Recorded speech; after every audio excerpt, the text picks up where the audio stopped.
there, welcome to Two Travel Dads Podcast. I'm Rob, I'm Chris. and today we are talking about St. Augustine. We've actually got a couple of episodes for you about St. Augustine, which is the oldest city in the United States. It's true. Our first one, though, is all about downtown and what keeps on bringing us back to St. Augustine. I think what keeps bringing us back is that it was established in, 1565? Yes. Yeah. So that's not what keeps bringing us back, but that's a cool, fun fact. No, so we've now, as a family, taken 3 or 4 trips to St. Augustine, and I've been there, I think, 6 times. I love it. It's just the coolest city. Why do you love it? Well, let's talk about that. Being that it was founded in 1565, it is really old with some really cool neighborhoods. It's, I think, the only city in the United States that has a city gate, which is pretty cool. It is really cool. I've got some pictures of ghost orbs above those city gates after We're taking not one there of yet. those We're ghost not there tours. yet. We'll get to that. Oh, sorry. Giving stuff away again. Anyways, so I just have to strike when the moment's hot. well, strike that for now. So St. Augustine, it is located in North Florida, just south of Jacksonville. It's about 2 hours drive from Orlando. So it is actually, like, if you're doing a Disney World or Universal trip, you can easily take a day trip. It's, got some driving, but you can pop over to the coast and it's pretty awesome. What do you think is the most iconic and interesting thing in St. Augustine?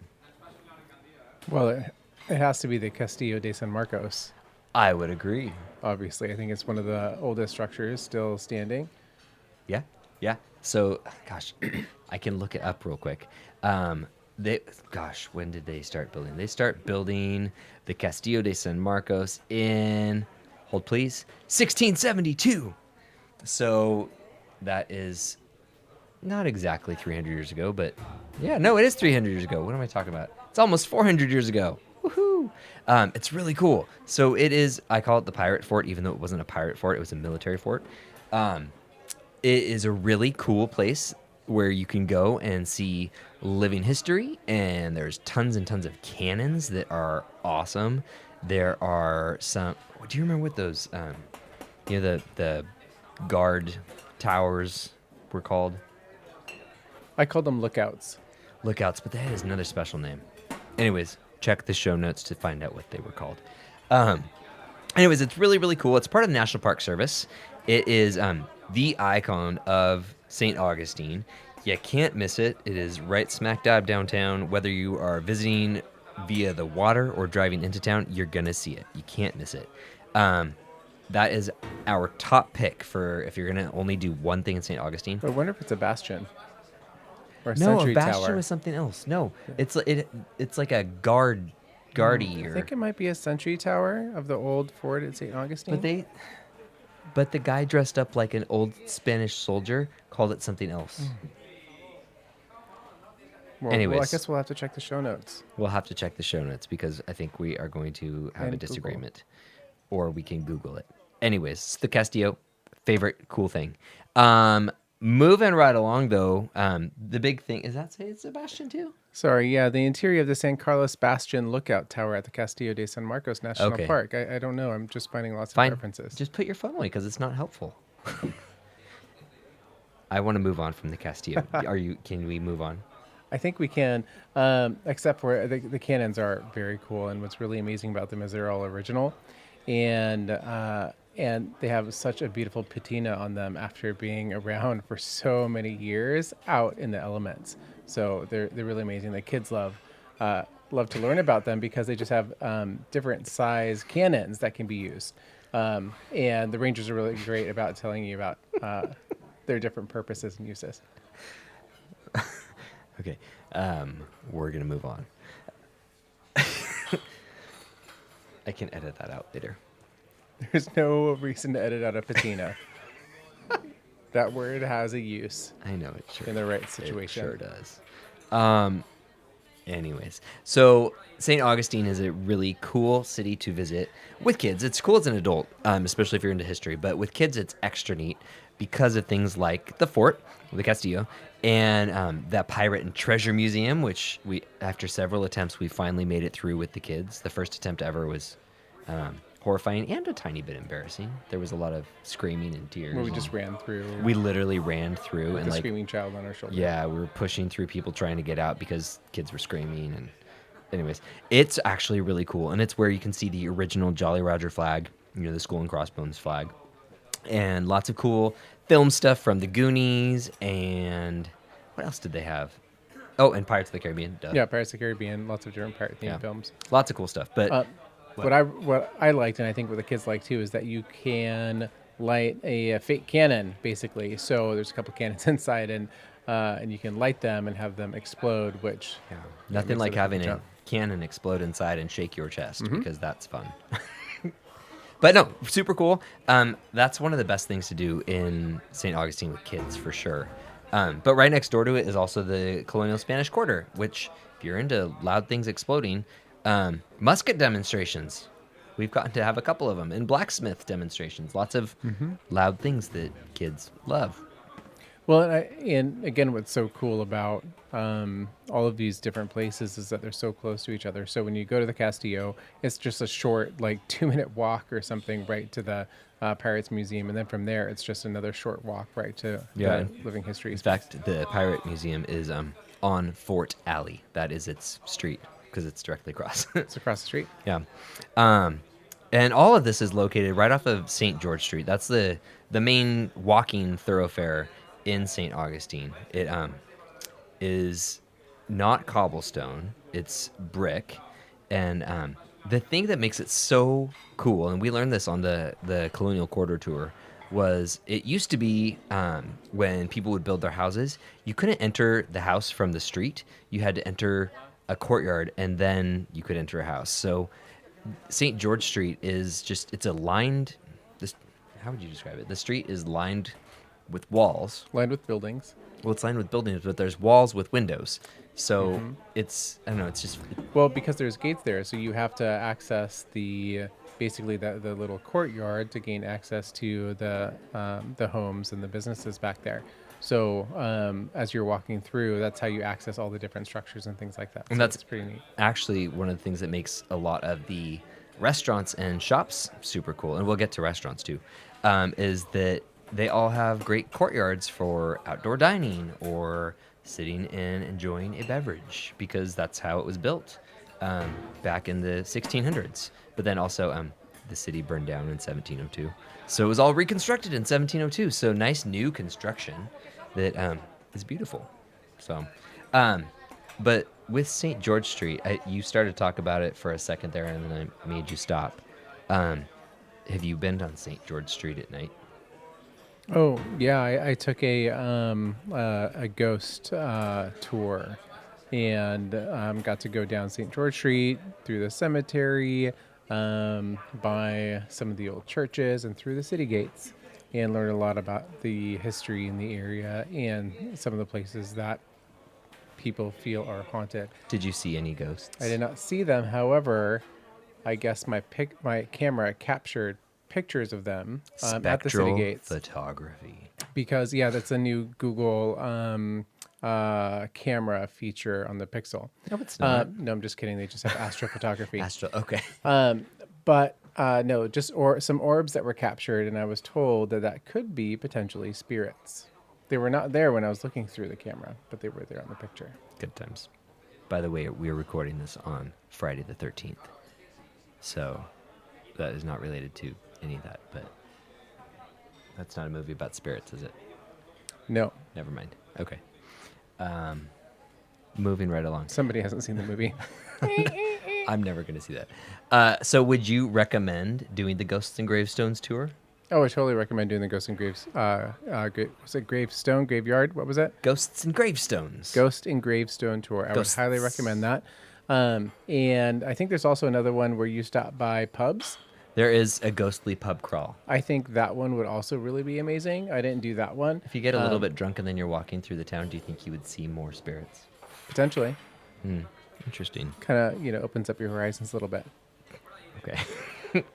Good times. And if you check our show notes, there's some information for booking one of those awesome tours, which I did not go on because I'm not into ghosts, but Chris really enjoyed it, and yeah. And I think I it was. wanted to have a sighting. I feel like if I'm thinking about the pictures, you had a costumed guide, yeah. Oh yeah, he was costumed. I feel like he was an employee at Flagler, not employee, but a student at Flagler College, um, and but he just knew a lot of history about the area. Awesome. But yeah, he was in costume and he had a lantern. Yeah. Well, that's a great transition, a great segue, because the next thing that is kind of the must do for downtown St. Augustine is touring Flagler College. I'm so glad you think that's a must do now. So, okay, so we were just in St. Augustine, and I had wanted to be there, like, visit before, but then I was like, no, we go on a lot of tours. I don't want to go on another tour. You want to go to the beach? I always want to go to the beach. That's what I live for. But so, anyways, we took the time and we went over to Flagler College, which used to be the Hotel Ponce de Leon. It was built by Henry Flagler in 1888, and just took 18 months to build. And it is, Which is really impressive for that time. and if you see it, wait, not if, when you see it, it is one of the most ornate buildings I've been in, and it's really It's beautiful. It is absolutely remarkable. I mean, just seeing it from the outside, I just needed to go see the interior, but also knowing it has one of the largest collections of Tiffany glass. Yeah. And so, just like the Ghosts and Gravestones tour was led by a Flagler College student, the Flagler College tours are also led by students. So, you're getting both some great history, and you get to actually hear, what it's like to go to school and have lunch surrounded by Tiffany glass and everything gold leaf, and it's fancy. And the original Tiffany blue. And the original Tiffany blue is there as well, which is a little bit different from the Tiffany blue that you know today. It's cool. Anyways, it's definitely worth taking a little over an hour out of your day when you're visiting to go on a tour. I was genuinely impressed and so glad we did it. And even the kids had fun. And Oh, they were fascinated. Yeah. They could have stayed all day in the rotunda, finding all of the different images that represented many different things. But it's the fanciest scavenger hunt they've ever been on. this is true. Fancy scavenger hunt. But I will say the other cool part about the Flagler College, so in addition to the Tiffany glass and the Tiffany blue, was that Thomas Edison original clock that was in the women's parlor room. That was absolutely gorgeous. Of course, it's only correct twice a day, but it was just extremely beautiful. It's broken; they can't fix it. It's in the largest, It's set in the largest single piece of white onyx. yeah. And so even the Thomas Edison Foundation was like, just let it be. Yeah. We're not going to help you fix it. Just enjoy it the way it Yeah. is because it's a piece of history and you don't want to ruin it. Yeah, there's a bunch of amazing art and architecture to see.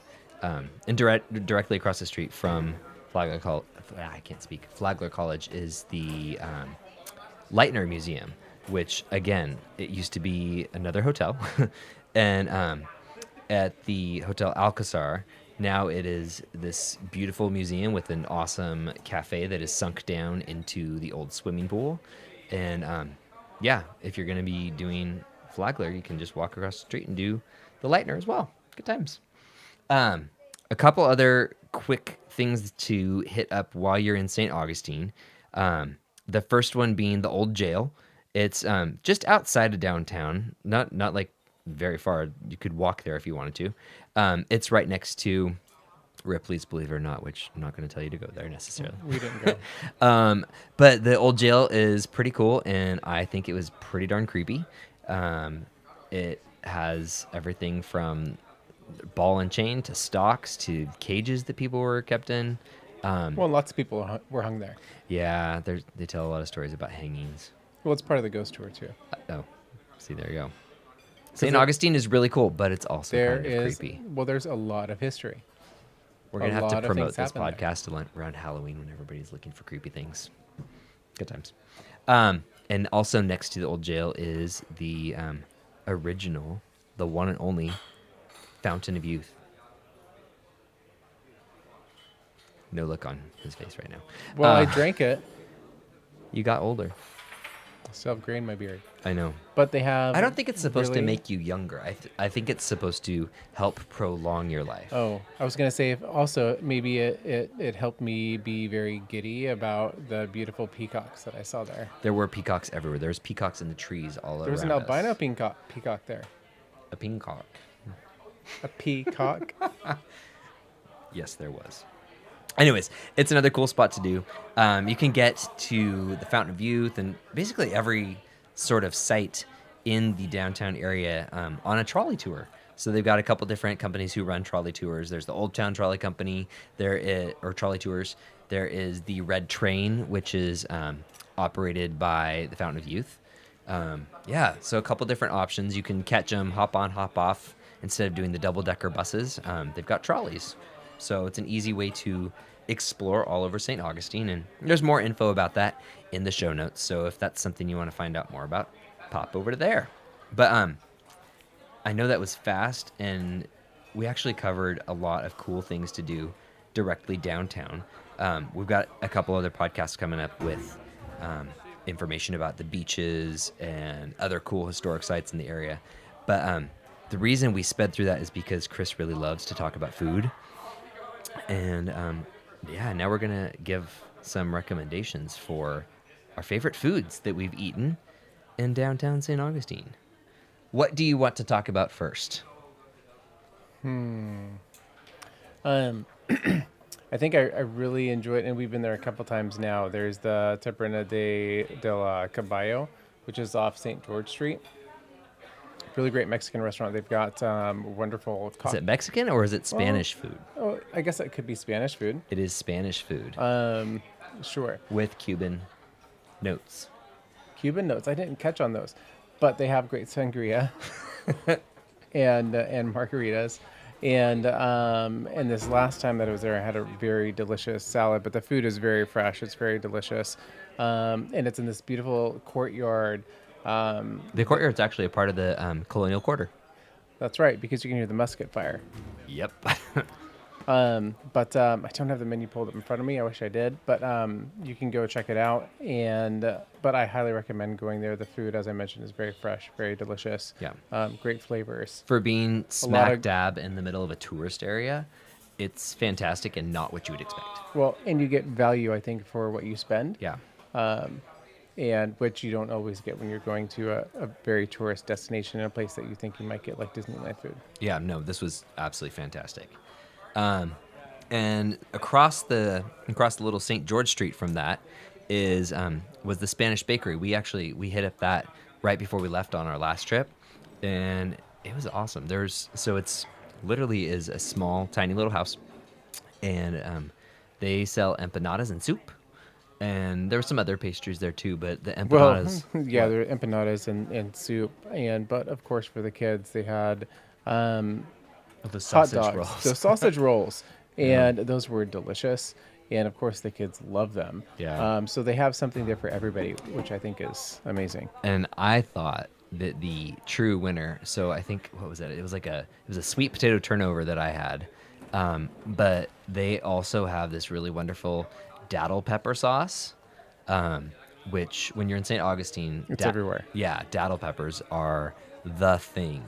So you'll have to check out the blog post that we've got all about the best places to eat in St. Augustine, because we get more into it about the datil peppers. But they have this wonderful, sweet, kind of smoky, really unique, kind of tangy hotness to them. I don't know is that a good description? Yeah, they're sweet, they're tangy, they're hot. But what's interesting about them is they're really just found in St. Augustine area.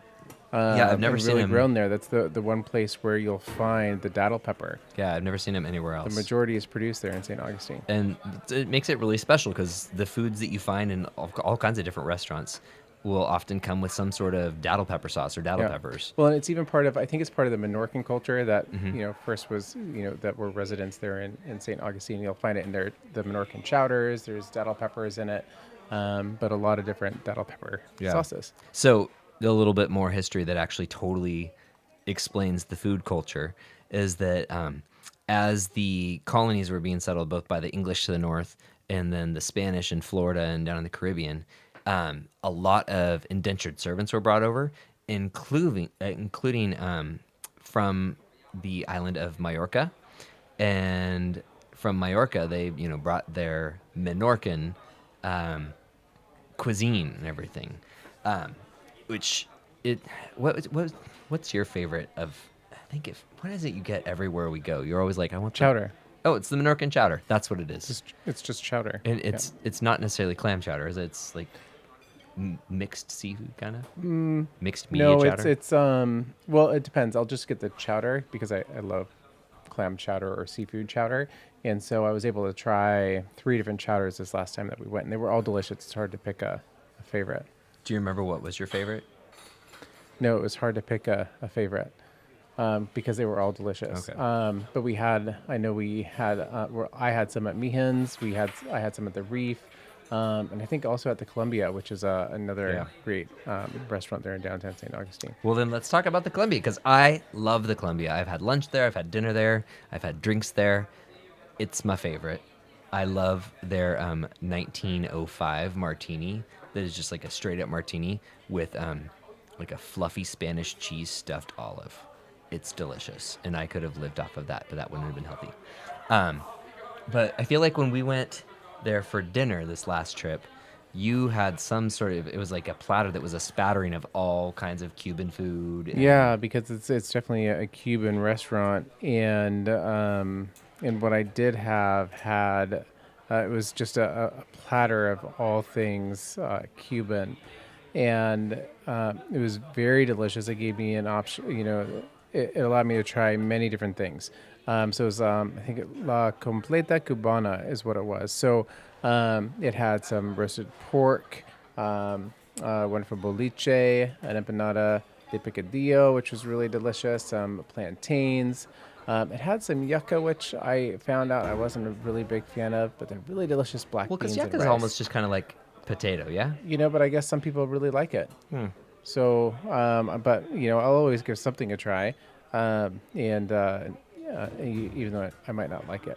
But yeah, no, that was really delicious to be able to try so many different things. And the kids, they really loved. They have a great kids menu, and even on the kids menu, they had a Cuban sandwich. And the kids loved their Cuban sandwich. What's not to love? You get cheese and pork and pickles and Mustard. It's like their favorite foods all combined. So, but yeah, super cool. But Super the fun. environment is really great. We had the most amazing server. Yeah. It's like sometimes you go out to eat, you'll just like get this, you'll remember your server, and Sometimes for good reasons, sometimes for bad. well, yeah, exactly. But I even remember her name. Her name was Danica. Our server, Danica, was remarkable, and you could tell that she was just as passionate about the food as everybody else who's been there 1,000 times. yeah, Which and is I remember the last drink because I had 2. The last drink, it made it sound like I had many. The Pepito. I had the Pepito, which was a delicious cocktail they had that had a tequila, this orange liqueur, and cucumbers and lime juice. And all the drinks are like shaken and poured at your table. But it was a super delicious cocktail, and they have a really great cocktail menu if you're interested in those things. Yeah, it's a wonderful spot. Gosh, there's so many great restaurants that we've been to directly downtown. I think the other one that I wanted to call out was the Chatsworth Pub. So there's, you check out the blog and you can find out everything else that we love. But the Chatsworth Pub was the last one I wanted to make sure we chatted about. Chatted about the Chatsworth. It's directly across from the marina downtown. And what I enjoyed about it so much was it is dark. It is very 18th century, and it was definitely a hangout. It was a hangout, and I think what I really liked about it is, well, so backing up, we went there on a whim while trying to find a place to grab a quick bite and a drink while we were waiting to take a boat ride to go see, what do they call it? The Nights of Lights. I love the Nights of Lights. And so everybody's in town. It's like the biggest day of the year. And so every place was packed. But at Chatsworth, they were able to find us a spot. There were like 6 of us, and we were able to squeeze into this place and order some appetizers and drinks. And Their soft pretzel appetizer was the best soft pretzel I've eaten my entire life. could have been because we were kind of hungry, but I do agree it was really the best pretzel. was starving. And the drinks were delicious, and I loved the glassware that they came in. I know it sounds kind of silly, but the glasses were beautiful, and just the service was great. And it was a beautiful spot. Yeah. So know that we've got a whole bunch more to share about the St. Augustine area. Like I keep saying, check out the blog to find out more about our restaurant recommendations and stuff. I do just have to throw in a quick plug for Hippo, Oh, because when it's really hot, you need a Hippo popsicle. Okay, I guess that's it. I'm Ice done. Pop. Is that what it is? They're called Ice Pops because Popsicle is a specific brand. So they're Hippo Ice Pops. Oh, God, a Hippo ice pop. Yeah. Right. So real quick, now that we're on that, also on St. George Street, there's this little shop that unless you are looking for it, because it has that courtyard side entrance, you don't see it. But it is Hippo Ice Pops. That's HYPPO, like Hippolyta, because there's Hippolyta Street right there. And they are just these awesome handcrafted, fresh ingredient ice pops of all sorts. Like not just like fruit, but everything. I had a salted caramel with peanut butter Coconut. and coconut, and it was amazing. And Elliot had something that was really messy. Probably chocolate. No, it was strawberry or something. It was something red because he looked like he had been eating humans. Good times. Anyways, though, really, really wonderful spot. Good idea. Thank you for bringing that Well, yeah, up. because it gets really hot there, so it's nice to go enjoy an ice pop. I don't hear people say that often. But that's what they are. They're ice pops. Anyways, so yeah, check out the blog, find out everything else that we recommend in the downtown area, and then tune in for our next episode because we are going to talk about St. Augustine Beach and then the beaches of the Ponte Vedra area, which is just north of downtown. So much more to share, and yeah, thanks for listening. We'll talk to you later. All right, see you guys. Bye. Two Travel Dads podcast is written by Rob and Chris Taylor and produced by Rob Taylor in Suquamish, Washington. If you would like to be a guest on the Two Travel Dads podcast or would like to sponsor it, go ahead and visit us at bit.ly/2tdwork.